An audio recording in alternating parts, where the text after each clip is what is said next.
Nah, mungkin berikutnya Pak Taufik dari Komisi DPRD DKI Jakarta yang juga concern dengan pariwisata di Kota Tua Jakarta. Mungkin apa sih Pak kira-kira dari pihak Pemprov DKI untuk kedepannya mengenai pengembangan pariwisata di Kota Tua Jakarta ini, Pak Taufik? Silakan Bapak.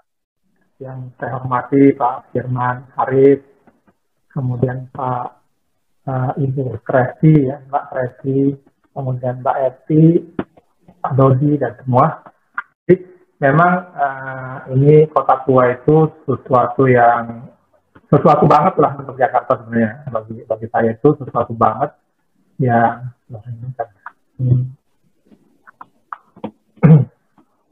ya. Sehingga kemudian memang menjadi dari tahun ke tahun sebenarnya menjadi concern dari kita semua. Jadi maksudnya gini, ya, maksudnya kan ini sebenarnya bukan cuma milik pemerintah, ini milik semua. Jadi ketika misalnya di suatu kota, misalnya Jakarta, kemudian ada suatu tempat yang dari sisi tadi sejarah, dari sisi mungkin ekonomi, ya, bahkan mungkin dari sisi politik itu punya nilai, maka kan harusnya masyarakat ini harusnya seperti diapain gitu. Ya.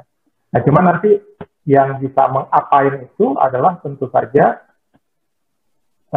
penguasa atau pemerintahan daerah atau eksekutif, gitu, ya, eksekutif.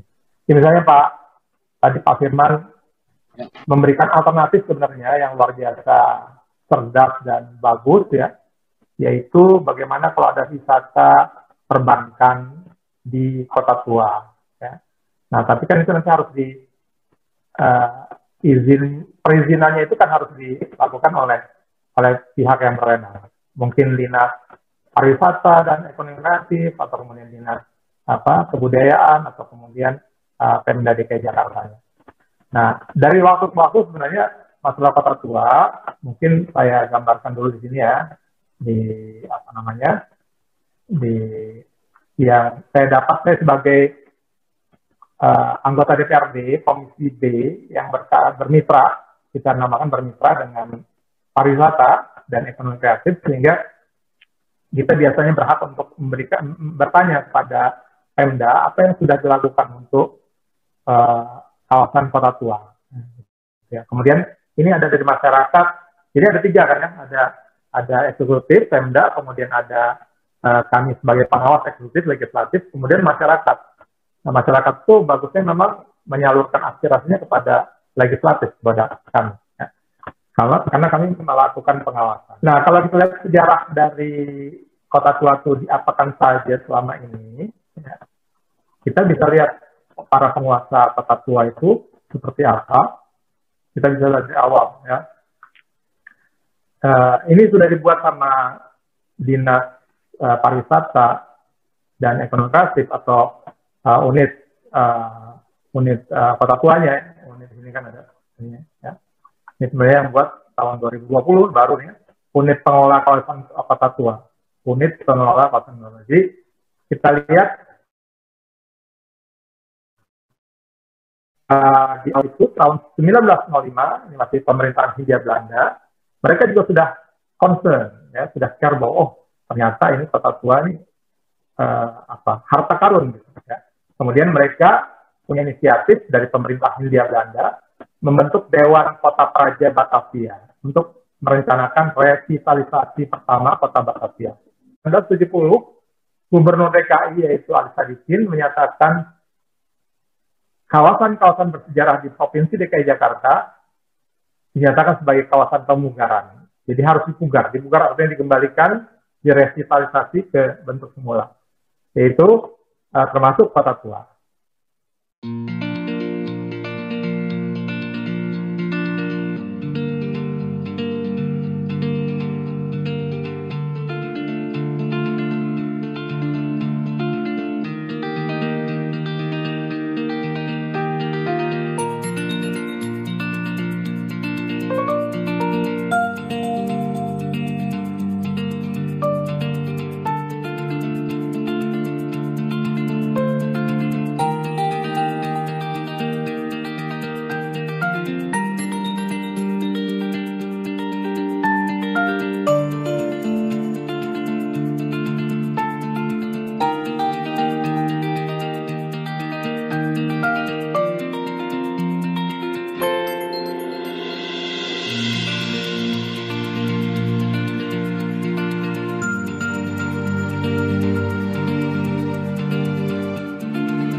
Ya, mungkin kira-kira seperti itu dari saya, Pak Dodi. Terima kasih. Assalamualaikum warahmatullahi wabarakatuh. Waalaikumsalam warahmatullahi wabarakatuh. Terima kasih Pak Taufik untuk paparannya dan info dan penjelasan tambahan dari kita, karena selain kita mempersiapkan konten produk di Kota Tua untuk wisata, kita juga tidak lupa untuk mempersiapkan juga infrastrukturnya ya Pak ya. Dan mudah-mudahan ke depan rencana ini bisa segera terrealisasi sehingga Kota Tua bisa lebih rapih dan lebih baik lagi. Dan pastinya kalau kita bicara produk juga harus ada juga sinergitas dengan pihak-pihak lain. Juga ada Mbak Tracy atau Mbak Tesi yang akan sedikit sharing mengenai pengalaman beliau. Dan mungkin kira-kira dengan produk-produk paket tur tematis ini di Kota Tua, kira-kira menurut pengalaman Mbak Tracy selama ini, kira-kira untuk pasar wisatawannya seperti apa sih yang mungkin bisa kita dengarkan sedikit pengalaman dari Mbak Tracy. Silakan Mbak. Hai semuanya, saya Tracy. Sebenarnya ini menurut saya sih pribadi ada potensi sih ya. Soalnya jarang sekali ya, maksudnya yang emang sentral semuanya orang ke situ, ke Kota Tua, mereka bisa dapat semuanya selain museum. Juga maksudnya areanya luas sekali buat dijelajah gitu loh. Cuma mungkin yang memang kurang, oke, saya mungkin cerita dikit. Biasanya saya tamu-tamu saya itu kebanyakan dari luar Indonesia. Jadi mereka kalau misalnya ke Jakarta, nanya saya mau kemana ya kalau di Jakarta ya. Saya sendiri sebenarnya juga bingung. Saya tahu ada Kota Tua, tapi kalau misalnya saya misalnya bilang ya ke Kota Tua aja, cuma nggak tahu tuh poinnya di mana, titik mulainya dari mana, titik selesainya dari mana, maksudnya rutenya kayak gimana itu belum jelas kan, maksudnya jadinya agak susah untuk ngarahin orang juga kalau misalnya kasih tahu kalau misalnya Kota Tua bisa apa, seperti apa gitu loh. Jadi maksudnya kalau ini terjadi, maksudnya penataannya seperti yang tadi digambarkan oleh Pak Taufik itu akan sangat bagus gitu. Seringnya ada ya batas-batasannya kemana, ini tersambung satu area sama satu area tersambung, nggak bisa pisah-pisah gitu, seperti itu sih menurut saya sih ya.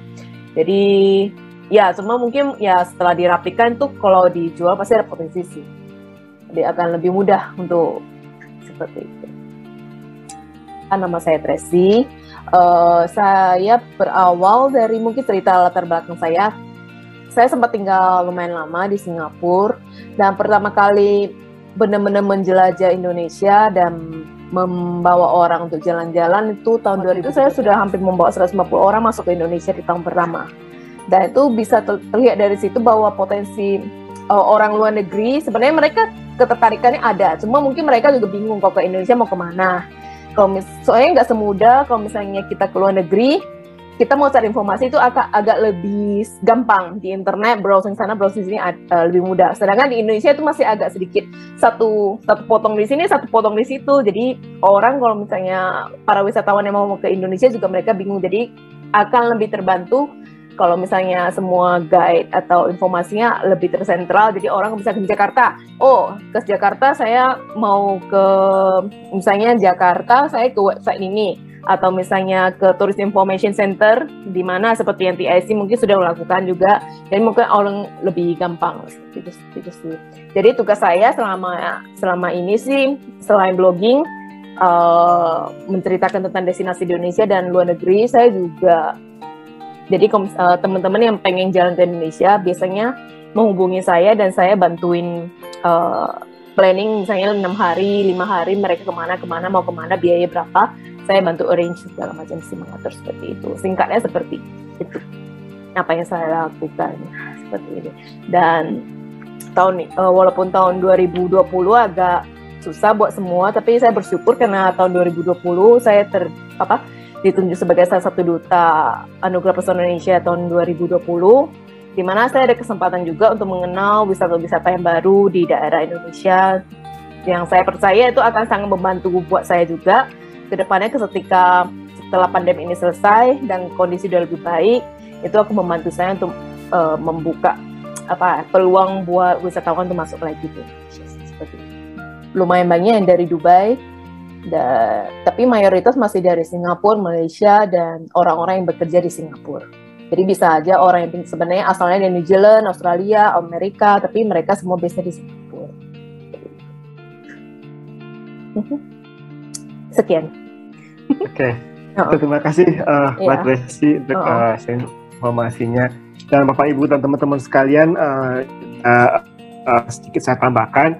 Tadi Mbak Tracy sudah sampaikan bahwa beliau juga salah satu ambassadors ataupun influencer untuk salah satu program namanya API, Anugerah Pesona Indonesia, sebuah platform untuk mempromosikan destinasi wisata di Indonesia. Tahun lalu kita top 3 ya Bu Eti ya, untuk kawasan sejarah ya, Kota Tua ya. Dan tahun ini pun kita juga masuk juga nominasi untuk kawasan Taman Arkeologi Ondrus. Jadi mohon bantuannya juga untuk vote melalui Instagram yang dari Anugerah Pesona Indonesia. Nah, Mbak Tracy, dari sekian pengalaman Mbak Tracy untuk membawa dan mempromosikan destinasi wisata, terutama di Indonesia, melihat nih Kota Tua kan terus berbenah, gitu ya. Tadi juga Pak Firman sudah share juga mengenai kota-kota sejarah dan tematis mengenai wisata perbankan. Menurut Mbak Tracy sendiri, dengan melihat behavior ataupun juga kesukaan dari wisatawan, terutama mungkin dari Singapura yang juga merupakan salah satu nomor 2 di Jakarta yang paling banyak datang berkunjung ke kita setelah Malaysia. Itu kira-kira gimana untuk prospeknya potensi Kota Tua, terutama yang perbankan tadi untuk dijual di pasar Singapura? Karena sebenarnya kalau misalnya sejarah itu kan lebih ke special interest ya sebenarnya ya. Ya, jadi kalau menurut saya pasti tetap ada orang yang kalau misalnya khusus menurut saya ya ini ya, kalau misalnya orang Singapura datang khusus membuat historical, mungkin saya nggak tahu kalau misalnya sebenarnya explore Kota Tua itu sendiri butuh berapa hari. Ya perlu dari sana dulu. Kalau misalnya ada cuma 2 hari explore Kota Tua saja mungkin masih oke. Tapi kalau misalnya datang ke Jakarta lebih 4 hari misalkan, terus explore Kota Tua saja, misalnya ke museum aja atau apa, itu mungkin agak sedikit terlalu panjang. Jadi maksudnya mungkin tetap perlu dikombinasikan, misalnya sejarah, maksudnya wisata di Kota Tua. Tapi tergantung juga sih, makanya sekarang wisata Kota Tua sendiri itu kegiatannya ada apa aja selain yang tadi museum. Ya museum, saya tahu banyak museum, tapi maksudnya mesti ditahu juga sih. Mesti ada kombinasi maksud saya. Jadi kalau misalnya cuma museum saja itu harus grup khusus untuk yang special interest, orang yang benar-benar memang suka untuk cari tahu. Kalau saya bawa, saya pasti akan kombinasikan dengan misalnya wisata Kota Tua, Ondrus mungkin itu bisa dicampurkan, itu bisa dikombinasikan karena agak sedikit berbeda suasananya. Jadi mungkin Kota Tuanya sendiri ke Museum Mandiri atau Bank Indonesia, terus habis itu hari keduanya mungkin ke Pulau Seribu ya, Pulau Ondrus, gitu, jadi akan lebih memungkinkan. Tapi kalau misalnya 3 hari berturut-turut cuma daerah kotanya Kota Tua, itu mungkin agak sedikit terlalu overwhelm buat wisatawan sini. Ya, tadi Kak, misalnya tadi tur perbankan. Yang Pak Firman sampaikan tadi kan sebenarnya kan tidak hanya sightseeing ya, tapi juga ada experience lain kayak culinary yang cara makan ala Belanda di Stafel tadi itu juga menarik sebagai salah satu bagian dari experience untuk tur perbankan ini. Kenapa? Karena mungkin kalau kita terlalu banyak menjejalin si wisatawannya dengan informasi sejarah mungkin boring ya. Tapi ada interaksi ataupun juga aktivitas lain yang lebih menarik dan menantang untuk dilakukan di dalam bagian dari tour itu sendiri gitu loh. Nah, kalau seperti itu misalnya kita menjual itu untuk segmen itu, mereka lebih banyak apa sih Singapura ini? Karena setahu saya sih mereka lebih kuliner sebenarnya. Makan ya. Iya. Tapi tetap harus dikombinasikan.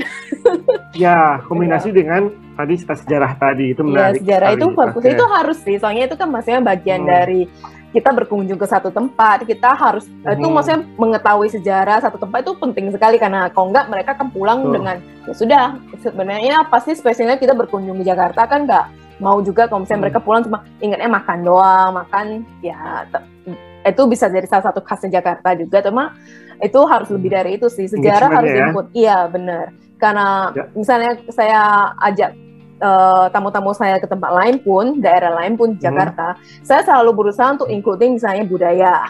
misalnya ke rumah tenun lah atau apa, supaya mereka ada satu pesan, ada tahu tambahan value daripada cuma sekedar datang dan misalnya kalau cuma makan atau cuma sightseeing doang udah selesai. Harus ada sesuatu yang tertancap juga gitu. Apa yang beda gitu sih. Oke, terima kasih.